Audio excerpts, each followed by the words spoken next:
Hello, everyone, and welcome to the Stoic Salon podcast, where we talk about life, love, work, play, and a bit of Stoicism.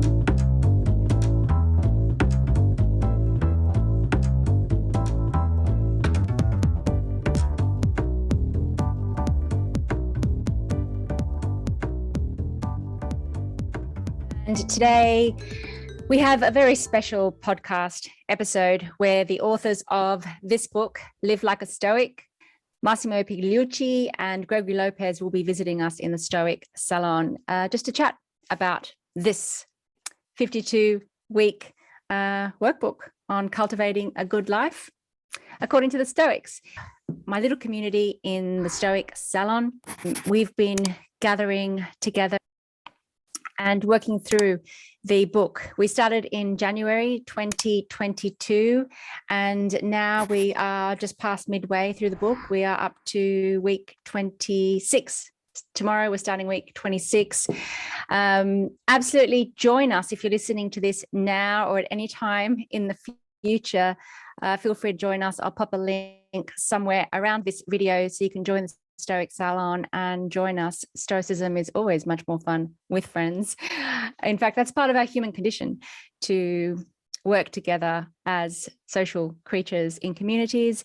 And the Stoic Salon is just a small, intimate community of like-minded and like-hearted souls who are gathering together just to kind of try and be better individually, be better as a group, be better for the planet, whatever we can do, whatever is within our means. And this workbook that Massimo and Gregory have put together is really lovely. There are weekly exercises, and they, with a bit of theory, a bit of direction, and every day you just do an activity, and it really helps you learn how to be mindful in a Stoic sense, which is kind of different to the sort of Eastern mindfulness.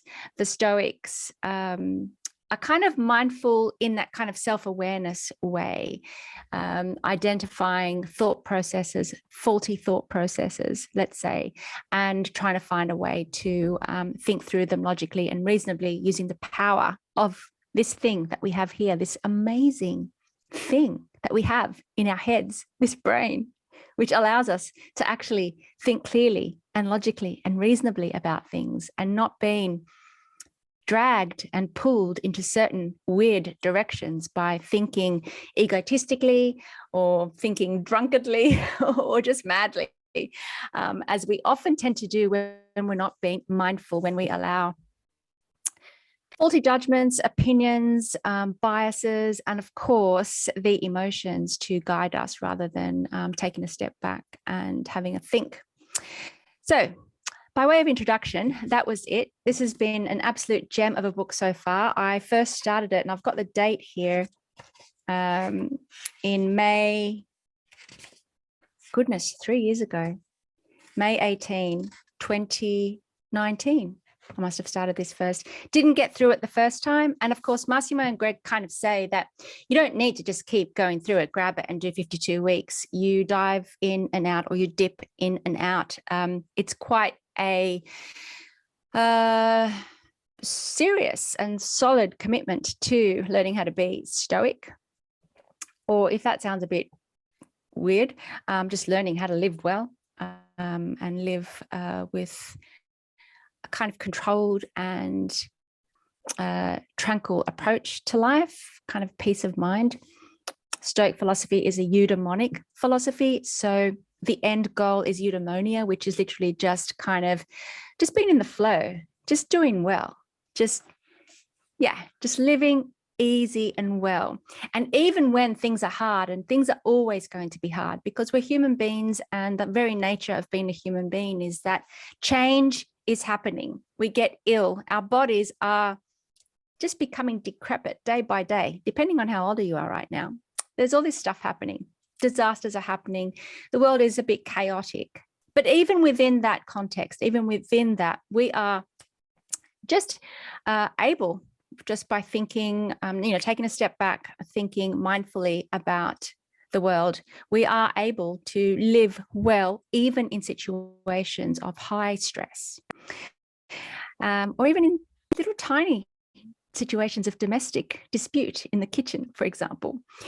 That said, I'm really excited to be in the space again with Massimo and Greg and my good friend Sophia Kudlaki, who is a member of the Stoic Salon, a writer, a PhD in linguistics, writes a newsletter, pretty fabulous person all around, who had the idea of inviting some of us in the Stoic Salon to work through this book together. And as I said, it's just great to work with this book together and to share the journey with others. There's a lot of work that you need to do on your own. You got to, do the activities in solitude, because you need some time out to kind of reflect and contemplate and put forward a plan of action and to practice. But the ultimate goal, of course, is because we're human beings, we're social creatures. Therefore, the private work that we do with this is really in order to go back out and face the world and, live well with other people. I think one of the primary areas of concern in life is trying to handle other people, because they're a minefield, right? And so this whole approach really is about us living well as human beings, as social creatures in our communities, in our work groups, in our families, etc. So that was a bit of a rambly introduction, but I'm really excited to have Massimo and Greg so generously give us their time to pop into the Stoic Salon and to just be here so that we can ask any questions and just generally hang out with them because they're so cool. So without further ado, I shall open this room, invite everybody in, and hopefully you enjoy this podcast episode. Let me know how you go. And if you do decide to join us, let me know. We'd love to have you on the other side in the Stoic Salon community. And welcome everyone to the Stoic Salon and the Stoic Salon podcast. We are so excited to have Massimo Pigliucci and Gregory Lopez, the authors of Live Like a Stoic, UK edition, or Handbook for New Stoics, US edition. We are so grateful for your time. It's so gracious of you to come in and see us and spend this hour with us. So thank you so much. We are in week 25. Nice. And we're feeling pretty cocky. So we need to be told, we're kind of like really feeling confident. We're like, yep, we got this. So we can't let that get away with us. So let us get started. I'm going to put one question in the chat. And this is just a kind of semi-autobiographical question from me, but it's really just I'm trying to be a bit funny just to get things started. So my question is about week 22, speak little but well. And this is kind of a recent scenario, not too recent, but, I tried cutting down idle conversations with a friend of mine to find that there really wasn't actually much else to talk about. So I was just thinking, how can I connect with my friend or any friends or family members who like to gossip or just have conversations that might not be, as preferred as I am now starting to develop. And I guess the bigger question is, how can I maintain relationships with important people in my life while I'm practicing these exercises, but also as I grow my Stoic practice and, fate forbid, become wise. Over to you, Massimo and Greg. I think the answer is pretty straightforward, actually, in this case. And Epictetus gives us that answer in more than one place. There is a place, for instance, where a friend of his says, my friend has lost a loved one and he wants me to be emotional and cry and all that sort of stuff. What am I supposed to do as a Stoic? And Epictetus says you should do exactly what your friend needs, because it's not about you, it's about him. And therefore, if he needs you to show, distress and all that, go ahead. Just don't do it inwardly, right? So just keep in mind that he's actually mistaken about how to react to these kind of situations.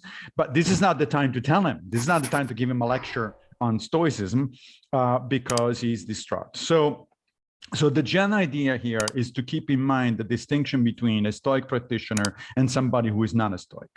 In the specific example of, conversations with family and friends, I have the same problem. I have a number of, friends and especially family who do really like to be gossipy and talk about sports and chariot races and all that sort of stuff that Epictetus says you really shouldn't be wasting your time talking about.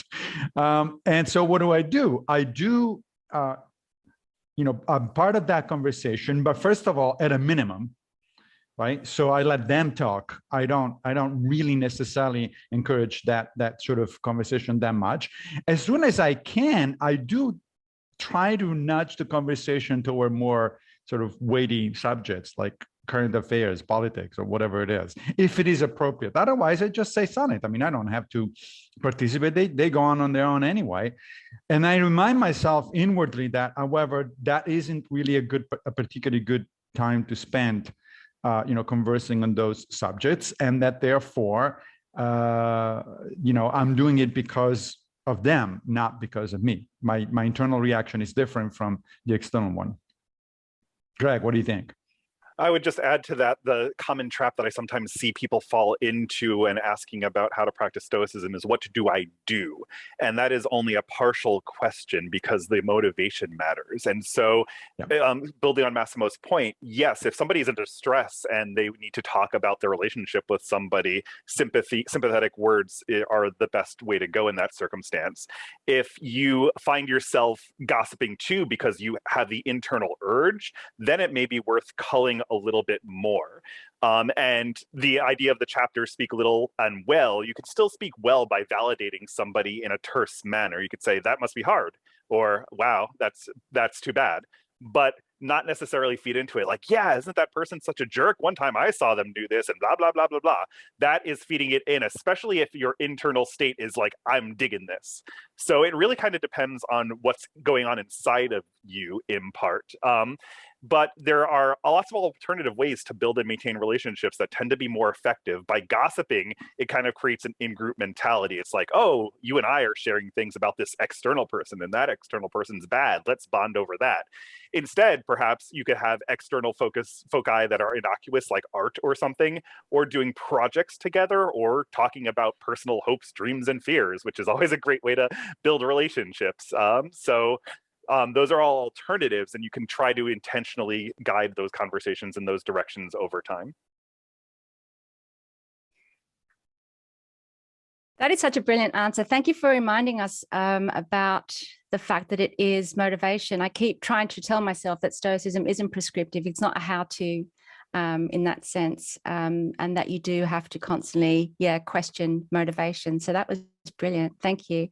Sophia, over to you. Yeah, I'll see if my voice comes out. Yeah, good. Okay.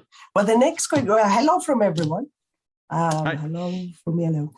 Okay, the next question is from Scott. I think Scott is here, yeah? So, and his question relates to week 14, evaluate your goals. And it is about aligning personal philosophy and professional goals. So, Scott, would you like to read your question? Or... I'll put in the chat as well. Yeah, I don't remember what it was. Okay, so I said, historically, my own personal self-worth has been derived from the work that I do. I've been trying to reverse that relationship and find a different source of personal meaning and do work that reinforces that instead of the other way around. And then the question was, to what extent do you think it's important for these two things to align, like your personal philosophy and your professional goals? And I don't, like, I know obviously Massimo is doing work in this field. Greg, I don't think you are. So you might have different answers, but love to hear more. Greg, you want to get it going? Sure. So I guess at the end of the day, so whether personal self-worth being derived from work, I guess sort of depends on how you're deriving that self-worth and why. Is it because of monetary success, fame, or something like that? In that case, the Stoicism would probably recommend that you try to get off of that.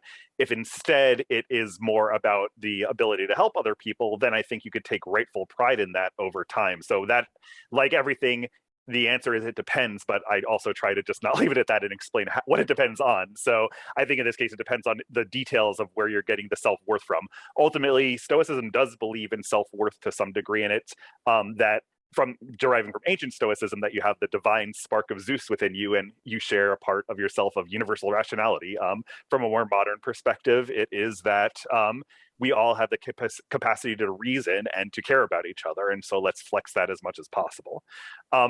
In terms of aligning your profession and other goals, again, it would depend. And it sort of depends on what other responsibilities and roles you have in life. If you are currently working as a genocide camp manager and you don't have any children to feed, then maybe you should consider changing professions. But if it's a little bit less than that, then, or if you have obligations, like you are a major provider in a household, or you need to support family, or you're behind on retirement savings, even to take care of yourself in the future, then there may have to be some trade-offs. And as Epictetus says, we all all non-sages have to sell themselves, but don't sell yourself for cheap. If you're just kind of doing stuff for fame, recognition, and money so you could buy more material things, priorities probably require a little more shifting. If there's a delicate balance of you helping others, and yet your profession and your success have some problems, but they're not super problems, then it requires a little more thought and balance, and also changing things over time. I don't recommend many people go the cynic path immediately, just throw everything away and live a homeless life on their own. In short, balance is what I would recommend. Yeah, I'd like to add something, again, building on what Greg just said. I agree with everything he says. I would like to insist on Epictetus's point of don't sell yourself too cheap, or your soul too cheap, because I think we all do have a tendency to do that. It's like, oh well, I have to pay my bills at the end of the month. I have to feed my family. Therefore, genocide guard isn't that bad. I'm joking, but. Perhaps there is a lot of other things that we might actually reconsider. So for instance, if you work, as many people in New York do here, in high finance, I don't know, I actually would consider seriously whether it's worth for your soul to get into that kind of situation, because you are having all sorts of negative ripple effects on the environment, on other people's lives, et cetera. And so the excuse of, well, but I have to pay my bills, begins to feel a little weak. Now, I don't want to give any sort of general answer to the question, because as Greg says, the answer is always it depends. But it depends on what? Well, it depends on your overall impact on the human cosmopolis. Now, your family is part of your human cosmopolis. Therefore, it is in fact valid to say, look, I have to pay my bills and support my family. That's certainly part of what it is all about. However, the cosmopolis is obviously far larger than your family, and therefore it is certain attention paid to the broader impact of what you're doing, or the lack of broader impact. Maybe you're not doing anything that has a negative impact, but you in fact could be doing something that has more of a positive impact. Then you might want to take a look at that as well and see if you can do something different, which doesn't mean you have to quit your job in a huff and a puff tomorrow morning. It just means that perhaps you want to take a little bit of time to think about what you're doing, why you're doing it. Again, it goes back to motivations, and explore your options in terms of doing something else, redirecting your career path. Well, thank you. Plenty to think about there. Thank you. Thanks. Scott, does that sound good for you? Is there anything else to clarify? Yeah, that's great. Thanks. Thank you. I'm thinking we often fall into this trap that we have to do all these terrible, well, not big terrible things, but just mini terrible things in order to get by. But there are always choices, right? Yeah. In fact, the Stoics are pretty, Epictetus again especially, is pretty unforgiving in terms of having a choice. We often have this, you hear this phrase, oh, well, I didn't have a choice, or I had a gun to my head, either metaphorically or even, literally. And Epictetus would say, so what? You had a gun to your head. You still have a choice of whether to do something or not. The fact that sometimes you pay for your choice with your life, it's, life is it's a preferred indifferent. So even that isn't really an excuse for a Stoic. Of course, that's very high bar, but nevertheless. Yeah. It's also quite optimistic in a way. It's not hopeful, but yeah, like you have a choice. Even if your life's going to change dramatically and you might end up having not to live in New York, but live in like a little village somewhere. That's right. That's a choice for your soul. I love it. Thank you. Okay, we have another question. And this is, so Victor De Los Santos, this is your question. And your question is about, it's on week 18, keep your peace of mind in mind, and it's about how to evaluate the things that are worth the effort to change. I'll put it in the chat. And Victor, if you want to pop on the mic and speak to your question, that would be great. Sure. Hi, thank you guys for being here. So my question was on week 18, keep your peace of mind in mind. So I tried really hard, as all the Stoics say, to live in accordance with nature. And so when it comes to difficulties and obstacles in daily life, mainly pertaining to work and working with other people, which we've been hitting on a lot recently, there's some times where I'm confused whether certain things are worth putting in effort for to change or improve, or if I should leave things as they are in accordance with nature. So my question is, how should we evaluate what things in life are worth putting in the effort to change, or leaving as is in accordance with nature, given the circumstance that we simply just cannot and should not attempt to do everything in life that we would like to? Greg, do you want to get it going? Sure. So I think there are, so there's a big theme in the book that we follow from Epictetus about his 3-step training program. And he seems relatively clear to me that he is trying to say that people should practice these roughly in sequence. And so the discipline of desire, the first area of training, is about getting your desires and aversions in line. And then the next step is the discipline of action, which is actually acting intentionally and carefully in the world, and carefully in the world as well.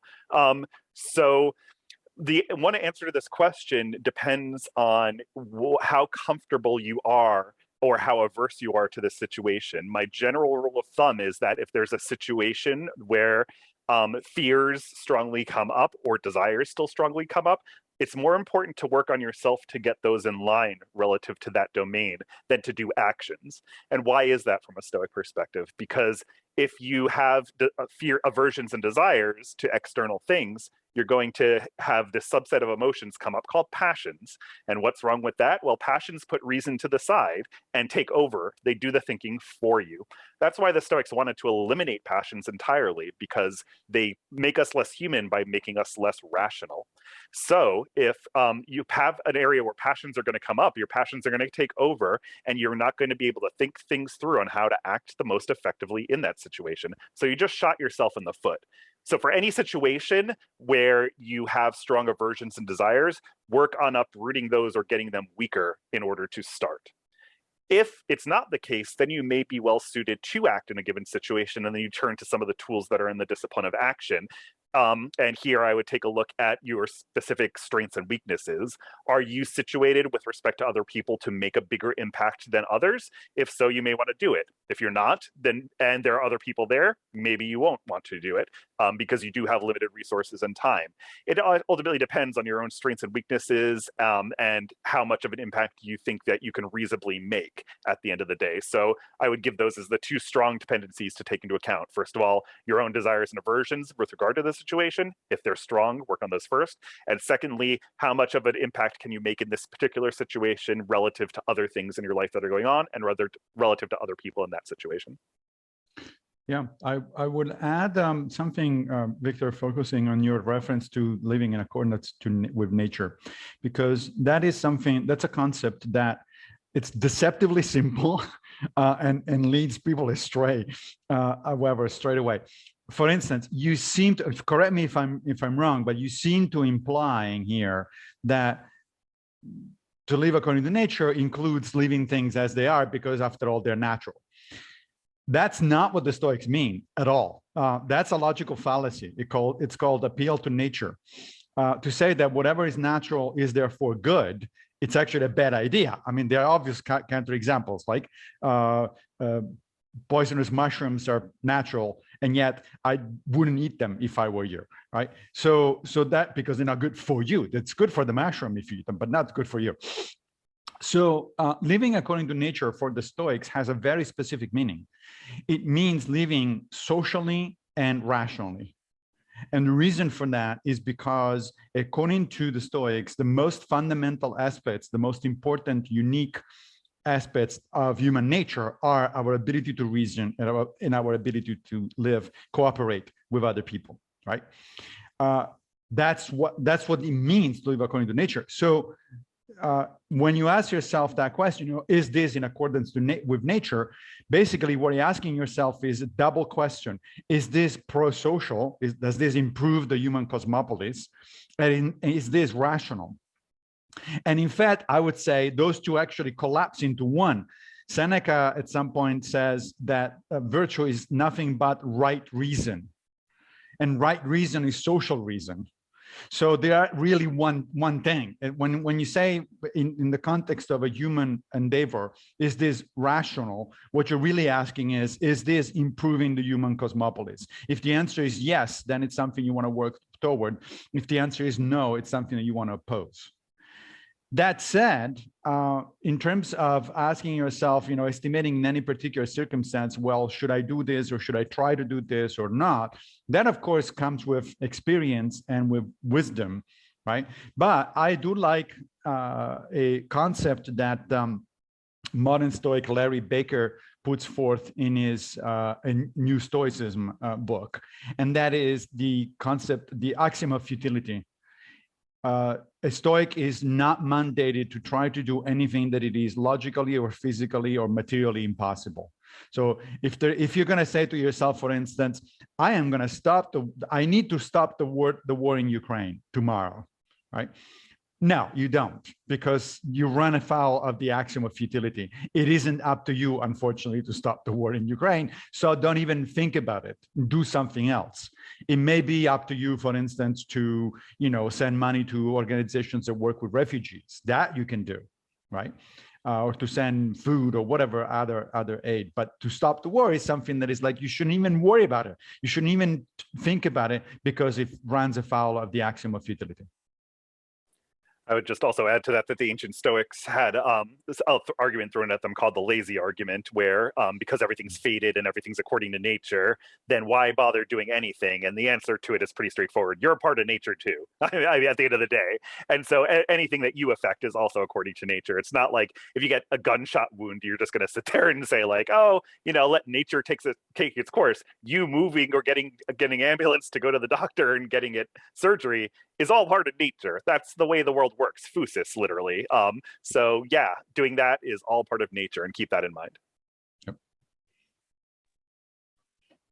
Yep. Victor, interesting. I wanted to ask you, can you give us a specific example? It might be too personal, of the type of things you were thinking about that you wanted help with? No, yeah, definitely. I had a coworker, a new person. I run a nonprofit, and I had a new person come on, and he was very dedicated to a certain aspect of the organization, but not the bigger thing. So we clashed a lot, and we disagreed a lot, and I felt as if I was trying to see eye to eye and understand where he was coming from, and he was not doing the same. So it was more of a trying to understand whether I should, try to use it as, I wanted to use the situation as an opportunity to practice philosophy and stoicism and move forward with it. But it was like, do I work with that and live and work with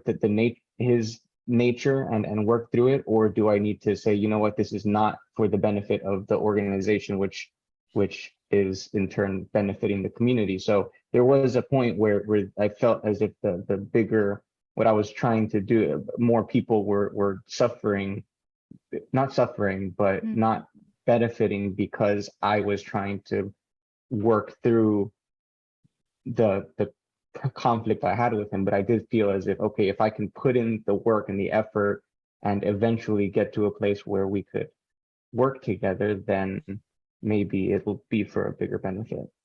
Well, so you had essentially the same problem as Marcus Aurelius, where he talks about the fact that the best thing to do is not to hope for the kind of people that you want, but to work with the kind of people you actually have. Right? And so he says, use whatever it is that that particular person is good at, but don't expect that person to be good at something that he's not good at, because that's just not going to happen. Now, that runs into a limit, because as you just said, at some point it might actually be counterproductive to keep working with people that are actually causing more problems or more issues than they're helping. In which case, of course, Marcus would say, well, that's why you have the faculty of endurance, right? And that's at some point it's just disengaged, saying, you know what, I've done what I could have done. Now I need to do something else, and that problem is now out of my handling.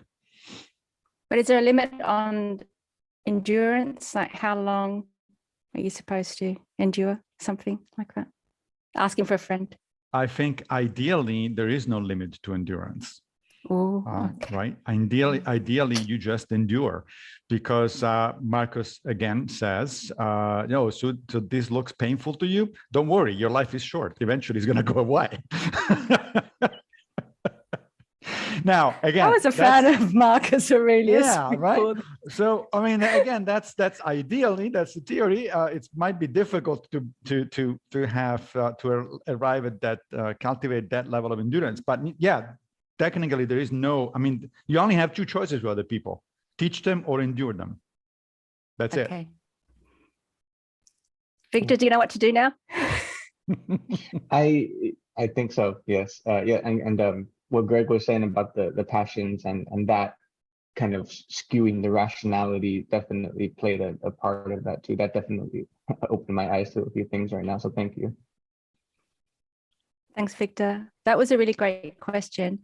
And I understand that it was personal. So can you just send me a private note if I should edit that bit out of the podcast, because I'm going to post it live? Just let me know if I should edit that bit out. Okay. All right. Moving on to Wayne now. Wayne. We've got a question by Wayne that relates to week 21. Choose your company well, and it's about strategies for finding good company. So I think, yeah. So Wayne is going to ask the question. Thank you. First, I just want to say thank you to Kathryn and Sophia for arranging and facilitating this. It's phenomenal. So thank you for all the hard work I know you put into making it happen. Second, I have recently joined a group called Ultimate Self-Mastery. Like, to me, that was like, wow, how stoic. You want to be the best that you can be. And the first exercise they have is upgrading your peer group. Like, their claim is that you're basically the reflection of the 5 people you spend the most time with. And so if you're not satisfied with where you're at, upgrade the people that you're with. And I just want to see, do the Stoics have specific suggestions on how to do that, how to find the people that will help you elevate yourself and elevate your life? Yeah. So I guess, Greg. So this is, I think, one of the first questions where I don't have a good answer. The Stoics definitely do have some suggestions. I mean, Marcus Aurelius as a child had a Stoic tutor who was following him around, and that's probably why in book 1 of Meditations he thanks him, and he says that even though he was annoyed with him, he helped a lot, because this older guy was following around saying, Marcus, do this, Marcus, don't do that. And so, if you're a rich person, you could like have a Stoic person follow you around. I think Massimo is selling his services for that. He's a philosophical counselor. I think he'll hide in your closet for a couple of $1,000s and tell you what to do, and whisper, you'll remember you will die in your ear during work. It's great, I've heard. But in lieu of that, it is hard. The general rule of thumb is to observe your own behavior and see your own mentality and how it changes. Going back to the first question from Kathryn, do you feel the urge to gossip more around certain people? Then they may be affecting you. I know Massimo will have a lot to say about Twitter as well in a few minutes, which is relative to that, because I read his recent post on that. But overall, to be frank, I have tried a few different ways to try to instill like general Stoic community stuff, and I've had mixed success. Like I've co-founded the Stoic Fellowship, which is to get people around the world in Stoic groups. It tends to lean a little more theoretical and discussion oriented versus like actual practice as well. I've done my own practice groups for a few years with some mixed success. We run Stoic Camp together. At the end of the day, I'm part of certain Buddhist communities that pandemic have gotten a little out of flux, but hopefully we'll get back into. But the best Buddhist communities that I've been a part of have been much better in instilling values and working on practice than the best Stoic groups that I've been in and sometimes founded, to be frank. So as a general answer to the question, it's hard to get community at this point, and it's a problem that I am somewhat actively still working on. But there are still general tips from the Stoics. I gave you one, but I'll toss it over to Massimo for more. Well, so the point about communities is a good one. I think one major reason Greg is finding this kind of running into that kind of difficulty, and so am I, is simply numbers, right? I mean, there are a lot of more Buddhists out there, or Christians or whatever it is, than Stoics, and therefore your pickings are kind of slim. You have only a few people, even in a big city like New York. When Greg and I do in-person meetings with other Stoic practitioners, it's not that we have hundreds of people showing up. If we have a dozen, it's a good day. So I mean, one of the major problems there is numbers.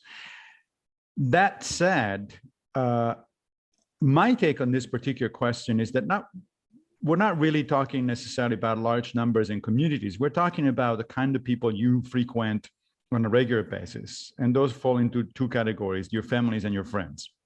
And your coworkers, but your coworkers, you have no choice really on the matter most of the times. So as far as your coworkers are concerned, endurance becomes the default position rather than any kind of active choice. The same really goes for your family. You don't choose your family. Under extreme circumstances, you might decide, what, Uncle Joe is really too obnoxious. He's a Nazi sympathizer. I'm just not going to go and see him anymore, period. But other than that kind of extreme situation, you're kind of stuck with the relatives you have. Friends, on the other hand, are a different issue. And both the Stoics, I think, and Aristotle for sure, and even Epicureans, all three of them emphasize the importance of friendship. They will tell you that you don't need hundreds or thousands or even dozens of friends. In fact, you cannot have that many friends, because having a friend means spending time cultivating a relationship, et cetera, on a regular basis. A friend is not somebody you see once or twice a year for a drink. So you really cannot have that many friends. So there is where you want to be picky, right? That's where you want to be sure that you are frequenting people that are virtuous. Now, being virtuous doesn't mean that they necessarily have to be Stoics. They have to, they don't have to buy into the Stoic thing. They could buy into any of the other Hellenistic philosophies or into non-Hellenistic philosophies, such as Buddhism. So long as these are people you try to surround yourself with people who are consciously trying to improve themselves and the world, then you're doing fine. Now, it can be painful, however, to do that. I mean, I can imagine one, maybe two examples over the last few years where I actually cut off somebody as a result of these kind of analysis. And you know what? Hanging out with this person is just not good for me. And especially if you've known that person for years, that can be tough.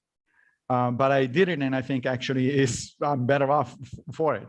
The other small comment I want to make is that, that sounds, what Epictetus is saying there, and actually Seneca says something very similar, may sound obnoxious, right? It's like, oh, surround yourself with good people, forget about the people that are not virtuous. Like, come on. But in fact, it's pretty much the kind of advice that your mother gave you, presumably, when you were a kid, right? Just be careful with whom you hang around with, because their habits will rub on you.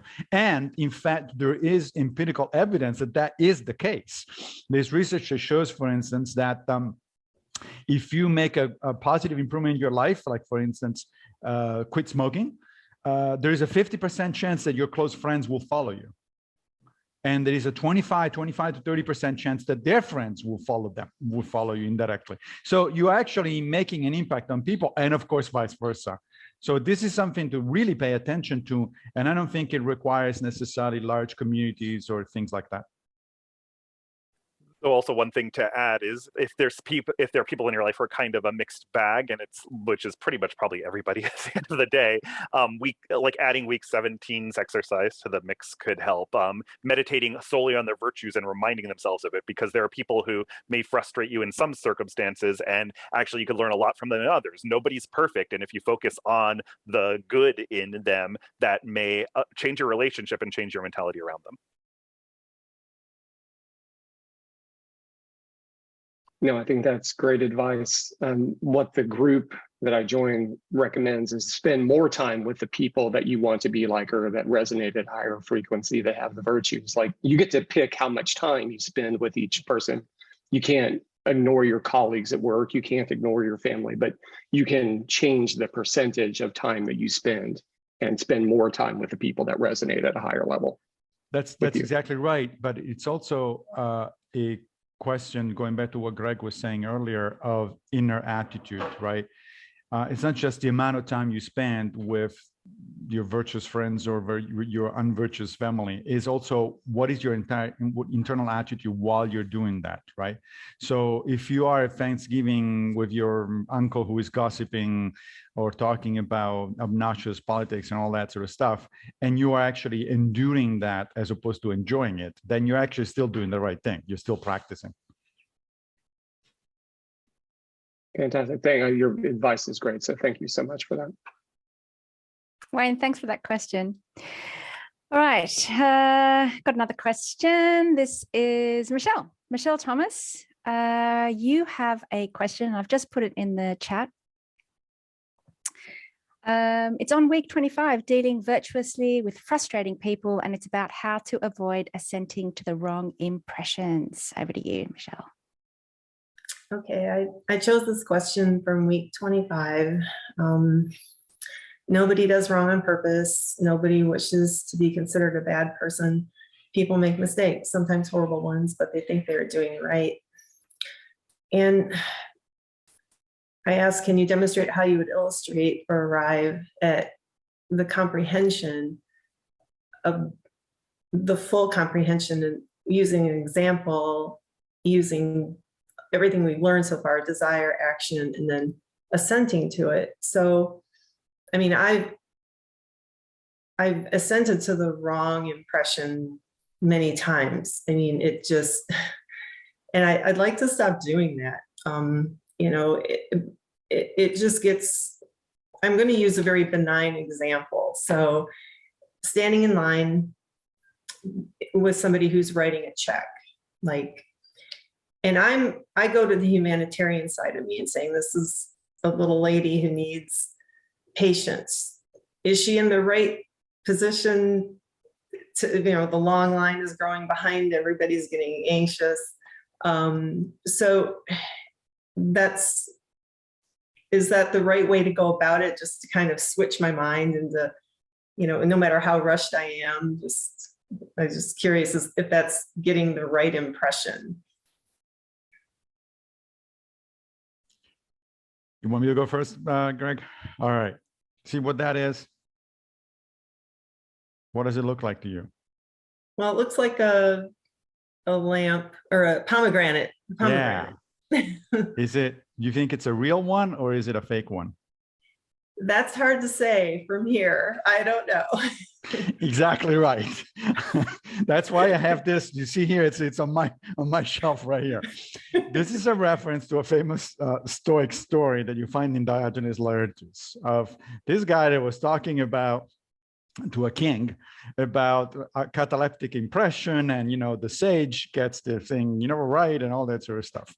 And then the king offers him a pomegranate, and he reaches for it, thinking that it's a real fruit, but it was in fact a very good fake. This, as it turns out, it's a fake. It's not a real one. So the king says, aha, I got you, all your talk about, you know, cataleptic impression, but in fact, you went for the wrong fruit. And the philosopher's answer was, Well, I assented to the impression that this looked like a real fruit. I did not assent to the impression that it was a real fruit.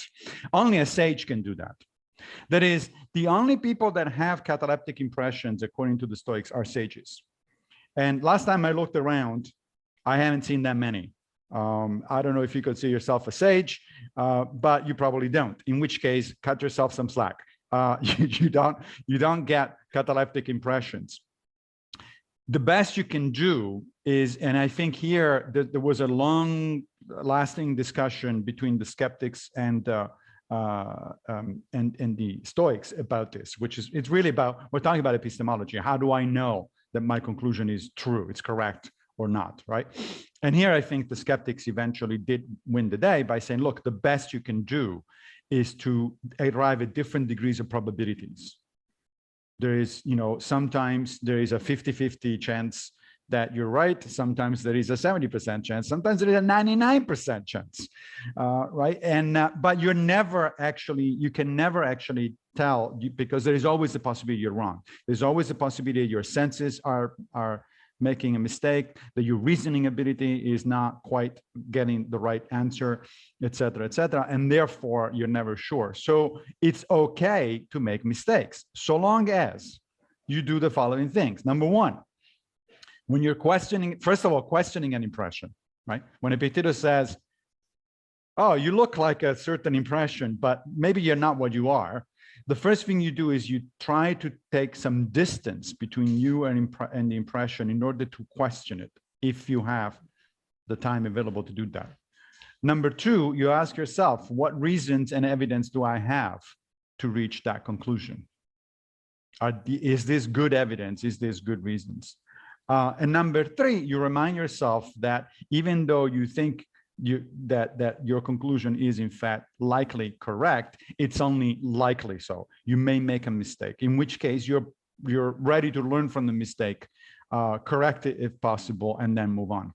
Right? So there is no general answer to the question other than A, take the time if possible to question the impression. B, make sure you're relying on as clear as possible empirical evidence and reasoning. And C, be ready to admit that there is only a likelihood you're correct, not a certainty. Greg, what do you think?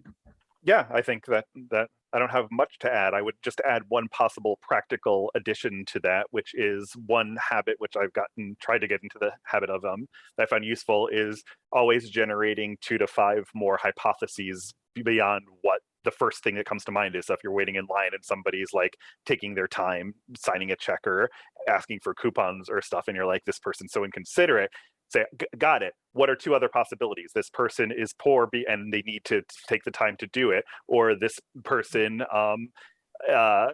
wants justice in a sense because they think they're being cheated, so they're actually working for it. Okay, so there's at least 2 more.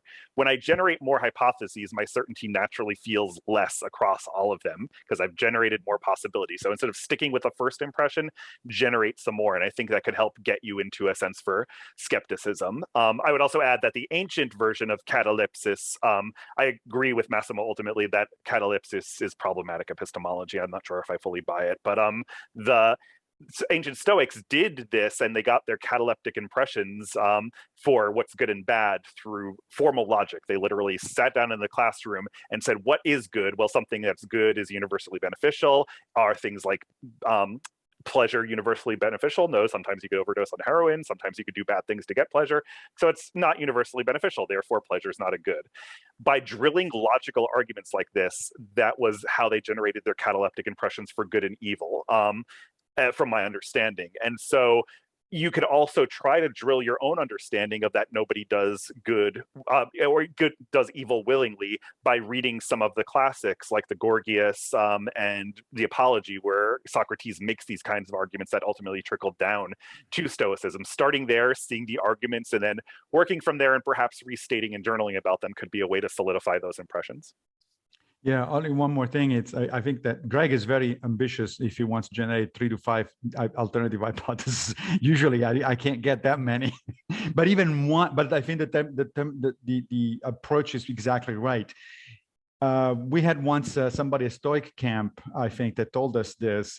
It was having a similar problem and came up with a similar solution. The problem was, I get really upset when people cut me off on the highway or on the street with the car, especially because he was biking, and so that was dangerous to his health, that kind of stuff. And so his obvious immediate reaction was, "What a jerk! What an idiot! What a etc." And then he said, "Okay. On the other hand, it is also possible that the guy is rushing to the hospital because his wife is giving birth to a baby." That's one alternative hypothesis, but what it immediately does is exactly what Greg was getting at. That is, oh, okay, well, maybe he's not a jerk. Maybe now I'm not as confident as I was just a second ago. Is it likely that the wife is having a baby? I don't know. You have no idea, right? There could be all sorts of other. It just opens your mind to the possibility that there are other explanations for what you're taking for granted immediately, automatically. Yes, thank you. I think as I'm listening, I'm seeing that I actually err on the side of naivete, and that gets me into trouble too, because I think you can think that, well, this has been me in the past. Everybody's right, I'm wrong. And that's been a problem. So I guess people make horrible mistakes. I'm very aware of that. And I'm also very understanding because of the clientele I work with. So I've been told that maybe you're just too sensitive to be in the line of work you're in. Maybe you need to just kind of, or take a break, because then I guess I can be easily fooled. So the whole thing with you holding up the pomegranate there was really kind of drove it home. I have to remember what people are putting in front of me. Is it real, or is it a manipulation? Get yourself a prop. That's why I got this pomegranate. As I said, it's sitting right here. Stoic Salon fundraiser. Sell plastic pomegranates. Now we know. Thank you. Well, thank you for the great question, Michelle. Thank you. Okay, so we go on to the next question by Jim Heath. I really look forward to the answer to this, where he would like Massimo and Greg to tell us where this idea of the true self or the authentic self came to Marcus Aurelius. So Jim, can you ask your question, please? Yeah, Jim, pop on the mic if you want to. Yeah, hi. I was reading some Pierre Hadot, and in that he mentioned that Marcus wasn't attempting to develop a philosophical system, but these were journals full of his numbered entries, which were essentially his exercises in separating the wheat from the chaff, or from getting all the junk out of his mind and finding what Hadot described as his true self, or his authentic self. That's sort of a new concept to me in regarding the readings I've done in Stoicism. And I'm wondering if, first of all, you agree with that description of what Marcus was doing, but also any idea where that came from, that concept there somewhere within us, there's actually a true self as opposed to a rational self or some other kind of self? Yeah, I'm curious to hear what Greg has to say about this. We may disagree on this. So yeah, it comes from Stoicism. Stoic doctrine tells you what the true self is. According to the ancient Stoic doctrine, the universe is a conscious living being that is infused with reason and evolves consciously. As humans, what makes us special from the ancient perspective is that we have a part of the soul of the universal rationality, and our true self is that. So we are to understand our place in the universe through divine rationality, and therefore that is our true selves. From a more modern perspective, it's what makes us uniquely human. And this also you see in the ancient Stoics, that our true selves is that what makes us uniquely human is not how strong we are. A gorilla will always be stronger than us. It's not how good we kick in mixed martial arts. Good luck taking on a donkey with that. It's our unique prosociality, how we socialize with each other in our uniquely high brain primate way, but it's very different than how others do it, or a lot more sophisticated. And then there's also abstract reasoning. Those are the things that make us uniquely human, and by cultivating those things, that will make us our true selves and our best selves. I also just want to add that there's a little bit of maybe like it's worth differentiating between authenticity and what the ancients were espousing. There's a philosopher who I watched some YouTube on, Hans-Georg Muller, and he is kind of in the continental tradition, but has some interesting things to say. And one of his work is on actually Taoism and the Chuanzi, and how we are evolving sense of self through the lens of Chinese philosophy. And he differentiates between three kinds of modes of projecting ourselves. One is the ancient mode the Stoics dictated. And then the second mode, which is in the 20th century, is authenticity. And that you see with the existentialists and stuff like that. And so we want to make sure when we talk about our authentic selves that we're not talking about it in the existential way if we're trying to be Stoics, because the Stoics will say that your social roles and your proclivities are what define you as a person and what help develop your true self. If you're like, I'm going to do what I want because I need to be my authentic self, that may get you into trouble from a Stoic perspective. So I just thought I'd point those things out and point you to more resources to differentiate different ways of selfhood in modern philosophy. Yeah, okay. So I do agree with Greg on what he said. I only would add a caveat or two. One is that for the Stoic, if by self you mean not what Greg just meant, that is our ultimate nature as social and rational organism. That one I agree that it's the Stoic source of the notion of self. But if by self you mean my own specific particular self, as opposed to me as a member of the human cosmopolis and a bit and piece of the universal logos, then I don't think the Stoics believe in a permanent self.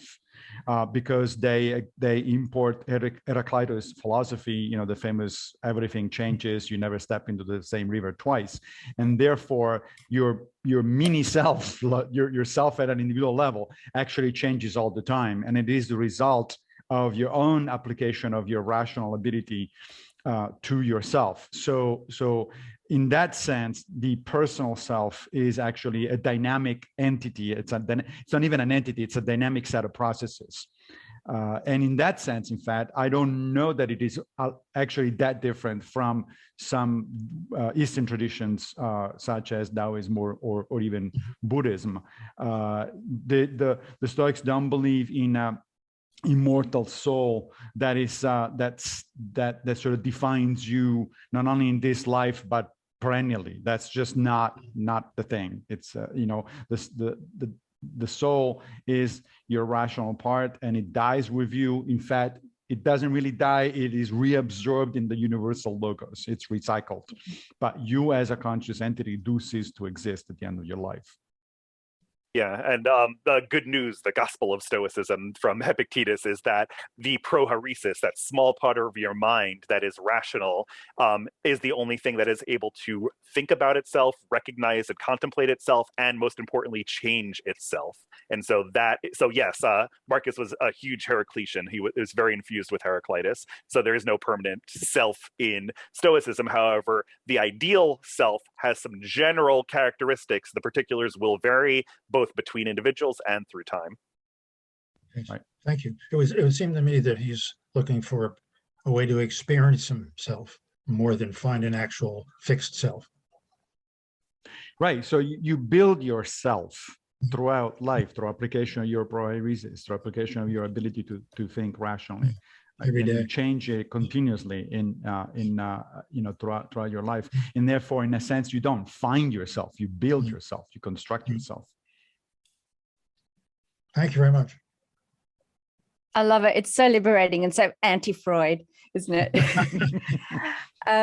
We are almost at time, but got one more question, I think. And also Diane asked for, and I wonder if you just have a quick link, or maybe I can catch up with you via email, a resource on how to develop relationships. And that's a big question, but if anything comes to mind, maybe we can pop it in the chat.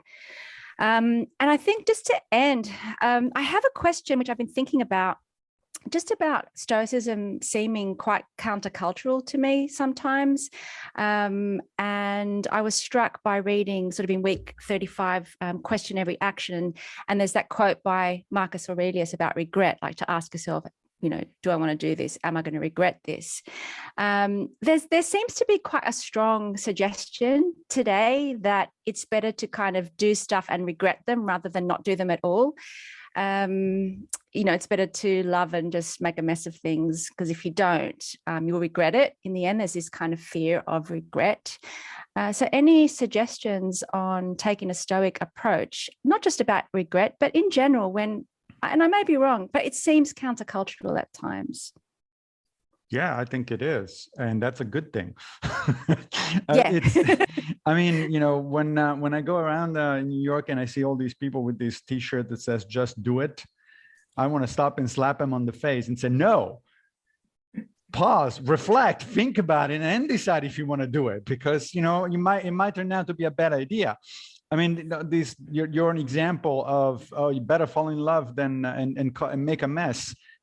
Why exactly? If you're making a mess, meaning that you're hurting yourself and other people, why exactly would that be a good thing to do?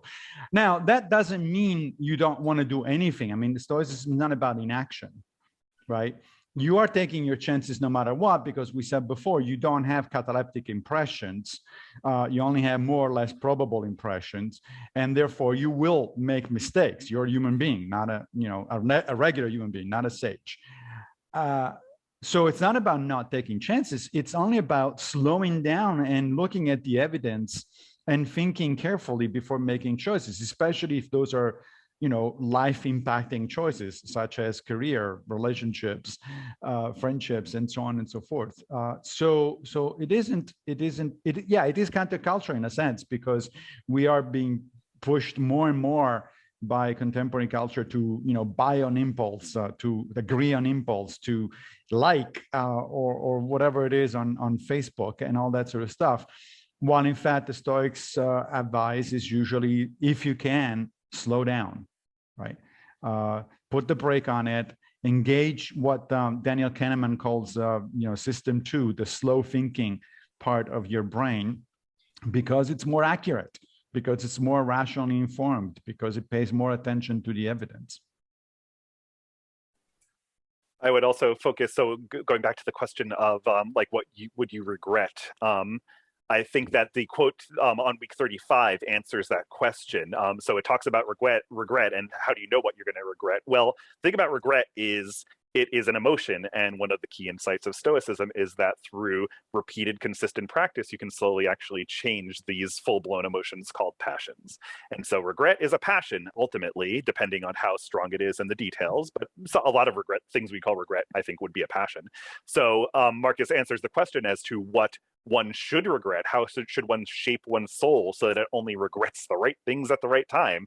And one is only to regret something if it is not intellectual, using the quote, social-minded, or on par with God.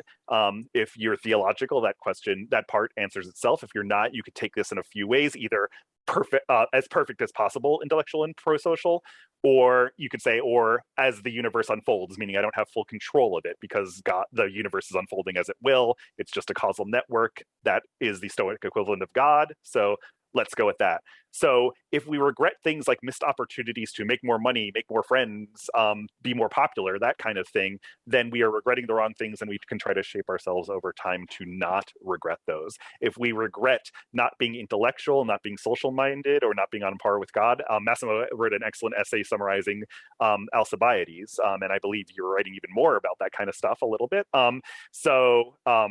That is an example of Alcibiades wept when he realized his social failings to Socrates. And there's an interesting question brought up in Stoicism and Emotion by Margaret Graver about whether this is an appropriate passion for a Stoic to be so disappointed with yourself. And I think the answer is somewhat yes, to some degree. It is a possibly useful passion to get you motivated about the right things. So I'll leave it there. Yeah, also, I wanted to add one more thing. Going back to the way the question's been formulated, right? So there is a strong popular opinion that it's better to regret what you do than what you don't. Right. Well, but you do regret things either way, right? If you do something and you make a mess, you're actually going to regret it anyway. So I think the Stoic attitude there is no, forget regret. regret, as Greg said, is a passion. It tends to override reason. So it's really not good under any circumstances, regardless of whether you did or you didn't do something.